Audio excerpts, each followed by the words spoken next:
देवगढ़ जिला परिषद सम्मेलन कक्षठारे अध्यक्ष जिला परिषद कौशिक कुमार प्रधान सभापतित्व में आयोजित सभारे मानवर विधायक रोमांच रंजन विश्वाल उपसभापति जिला परिषद वर्षराणी मुंडा बनखंड अधिकारी मगज धनाजी राउसो मुख्य उन्नयन तथा कार्यनिर्वाही अधिकारी जिला परिषद धर्मानंद बेहरा मंचासीन रही जिलार सामग्रिक विकास प्रक्रिया को त्वरान्वित करने गुरुत्वारोप और विभिन्न योजनार कार्यकारिता संपर्क में आलोकपात करते मनरेगा ग्रामीण आवास योजना ओडिशा जीविका मिशन दीनदयाल उपाध्याय ग्रामीण कौशल योजना कर्मनियुक्ति योजना ग्रामीण जल जोगाण परिमल ग्रामांचल विद्युतकरण कृषि उद्यान विभाग मृत्तिका और जलछया जलसेचन शिक्षा स्वास्थ्य और परिवार कल्याण खाद्य जोगाण पूर्त विभाजन मत्स्य जिला मंगल जिला समाज मंगल पशु संपद श्रम विभाग अबकारी विभाग मुख्यमंत्री बस सेवा सम्मानित आदिवासी उन्नयन संस्था पाउडी भूया जिला शिशु सुरक्षा शिल्प भारतीय दूरसंचार विभाग स्वच्छ भारत मिशन सह विभिन्न योजना बाबद आलोचना होइतिला।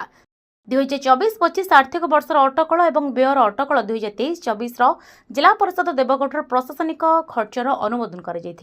बैठक में सांसद प्रतिनिधि अरुण साहू रियामाल ब्लॉक अध्यक्ष मधुसूदन प्रधान बारकोट ब्लॉक अध्यक्षा पुष्पांजलि पात्र तिलैबणी ब्लॉक अध्यक्षा वृंदावती भोई जिला परिषद सदस्य गीतांजलि पाणी पुष्पांजलि सामल बासंती बेहरा जिला परिषद सदस्य समरेन्द्र जीत समस्त गोष्ठी उन्नयन अधिकारी और समस्त विभाग जिला स्तरीय अधिकारी प्रमुख बैठक में जोग देते। मुख्य उन्नयन तथा कार्यनिर्वाही अधिकारी जिला परिषद श्री बेहरा प्रारंभिक सूचना और धन्यवाद अर्पण करते। Deogarh Vivekanand report Hiranchal live.